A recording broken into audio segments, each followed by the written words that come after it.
네, 안녕하세요. 지난 주말 있었던 경기에서 아스날이 아스톤 빌라를 원정에서 잡으면서 승점 2점 차로 리그 1위 자리를 탈환하게 되었습니다. 10분 경기를 돌아보자면 정말 많은 우여곡절을 겪은 끝에 결국에는 4대2로 승리를 거두면서 특히 인저리 타임에 2골을 넣으면서 승리를 거둘 수가 있었는데요. 이번 영상에서는 경기에 관해서 얘기할 것들이 굉장히 많은 것들이 있지만 일반적으로는 잘 언급되지 않는 것들에 대해서 언급을 해보도록 하겠습니다.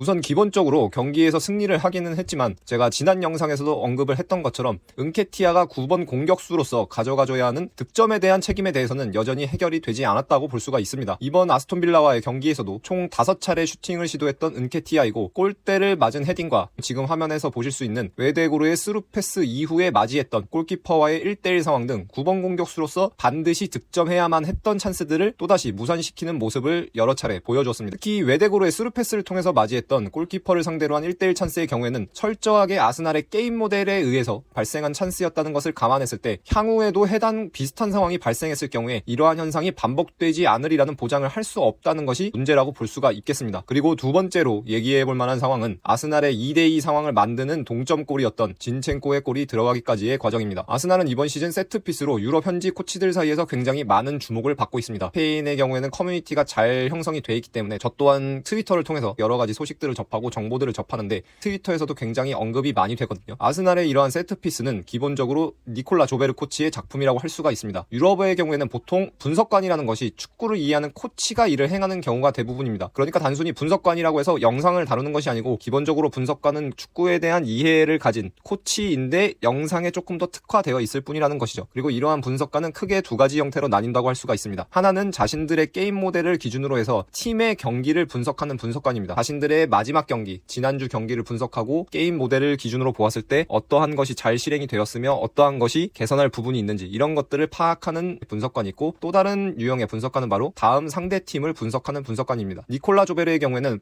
프랑스 리그 몽펠리에에서 다년간 분석관으로 일을 했었고 특히 르네 지라르 감독과 함께 몽펠리에에서 2011-2012 시즌에는 리그 우승 또한 경험했던 인물입니다. 아무래도 4년간 분석관으로 일을 했다 보니까 상대팀을 분석하는 것 그리고 자신들의 게임 모델을 기반으로 자신들의 경기를 분석하는 것 셀프 애널라이징 이것에서도 모두 능한 모습을 보이겠지만 현재 아스날에서는 세트피스 코치로 상대를 분석하는 것에 치중하고 있는 것으로 사료가 됩니다. 상대팀의 세트피스를 분석하고 상대의 약점을 공략하는 적절한 전략을 여러 차례 내놓아서 주목을 받고 있고 이번 경기에서 나온 진첸코의 득점 또한 결국에는 이러한 니콜라 조베르 코치의 세트피스 전략의 일환이라고 볼 수가 있습니다. 아스날은 보통 골대 안쪽으로 감겨 들어가는 인스윙 형태로 코너킥을 처리하는 경우가 굉장히 많습니다. 그렇기 때문에 오른쪽 코너킥에서는 사카, 왼쪽 코너킥에서는 보통 마르티넬리가 이를 처리하고 파비오 비에이라가 선발로 나왔을 경우에는 다소 예외의 경우들이 존재합니다. 진첸코가 두 번째 골을 성공시키는 상황을 보게 되면 아스날은 오른쪽 코너킥에서 사카와 웨데고르 두 명이 위치하며 이례적으로 두 명의 왼발잡이가 코너킥, 키커로 위치하는 것을 볼 수가 있습니다. 그리고 이는 아스톤 빌라의 수비 형태를 감안한 세트피스 전략이라고 할 수가 있는데요. 아스톤 빌라는 코너킥 수비 상황에서 상대가 코너킥을 처리하기 위해서 두 명의 키커를 배치시킬 경우 일단 한 명의 수비수가 위치한 이후에 만약 상대가 거기서 두 명을 보내놓고 짧게 패스를 처리하면 그때 이에 대해서 반응하는 차원에서 한 명이 추가로 이동을 합니다. 그러니까 2대1 상황으로 대응을 해놓고 추가로 이후에 2대2 상황으로 대응을 하는 것이라고 할 수가 있죠. 저는 개인적으로 일을 할 때는 상대가 두 명의 키커를 배치할 경우에는 안티시페이션, 사전에 상대의 의도를 차단하는 관점에서 처음부터 두 명을 배치하는 것을 선호하는데 아스톤 빌라는 이와는 반대되는 형태를 보여줬다고 할 수가 있습니다. 어쨌든 아스톤 빌라의 이러한 수비 형태를 감안했을 때 사카와 웨데고르 두 명의 왼발잡이를 통해서 코너킥을 처리한 이유는 빌라의 수비를 두 명까지 끌어들인 이후에 또 다른 왼발잡이인 진첸코를 통해서 3대2의 수적 우위 상황을 만들어서 슈팅까지 가져가기 위한 전략이었다고 볼 수가 있습니다. 경기 중에 세트피스 수비 방식 자체를 바꾸는 것은 사실상 불가능한 일이고 이러한 점을 지속적으로 공략하기 위해서 아스날은 득점이 들어간 이후에도 또 한 차례 오른쪽 코너킥이 발생했을 때 같은 형태로 이를 처리하는 모습을 보여주었습니다. 다만 득점 이후 재차 시도된 상황에서는 사카와 웨데고르에 대해서 1대2 상황에서 대응을 가져갔던 와킨스가 진첸코로 향하는 패스라인을 적절하게 차단하는 형태로 포지셔닝을 가져가면서 득점이 들어갔던 상황이 재현되지는 않았습니다. 그리고 마지막으로 얘기를 해볼 만한 부분은 91분경에 발생했던 아스톤 빌라의 역습 상황인데요. 아스톤 빌라는 레온 베이리를 투입한 이후에 공격 전환 국면에서 여러 차례 위협적인 역습 상황을 만들어냈습니다. 그리고 91분경 아스날의 코너킥이 있었던 이후에 레온 베이리가 다시 한번 결정적인 역습 기회를 가져갈 수가 있었는데요. 이때 이때 최후방에서 아스톤 빌라의 이러한 역습에 대해서 대처를 직접적으로 가져가야 했던 것은 후반전 교체 투입된 파비오 비에이라였습니다. 득점이 필요한 상황이었기 때문에 아스날 대부분의 선수들은 공격에 가담했던 상황이었고, 통상적으로 미드필더들은 이와 같은 상황에 처했을 경우, 그러니까 최후방 수비수로서 상대 역습에 대응하는 상황에 처했을 경우에 보통은 판단의 과정에서 문제를 드러내면서 상대에게 실점을 허용하는 경우가 굉장히 많습니다. 반면 파비오 비에이라는 거의 완벽에 가까운 대처를 보이면서 레온 벨리가 득점할 수 있는 경로 자체를 최소화시켰고 팀이 실점하는 상황을 막는 모습을 보여줬습니다. 이처럼 상대가 측면에서 역습을 시도하는 상황에서 가장 핵심적인 원칙은 수적 우위를 확보하고 있는 경우가 아닐 때는 우리 팀의 페널티 박스까지 물러나는 것입니다. 상대가 직접적으로 득점을 노릴 수 있는 거리인 페널티 박스까지는 물러나면서 팀 동료가 수비에 합류할 수 있는 시간을 벌기 위한 것이라고 할 수가 있습니다. 그리고 이 외에도 경기장을 가로로 보았을 때는, 그러니까 세로로 보았을 때는 기준점이 페널티 박스 라인이라고 할 수 있다면, 가로로 보았을 때는 공과 가까운 포스트 폭에 위치하는 것이 필요합니다. 상대가 측면에서 공을 소유하고 있는 상황에서 특히 수적 열세에 놓였을 경우에는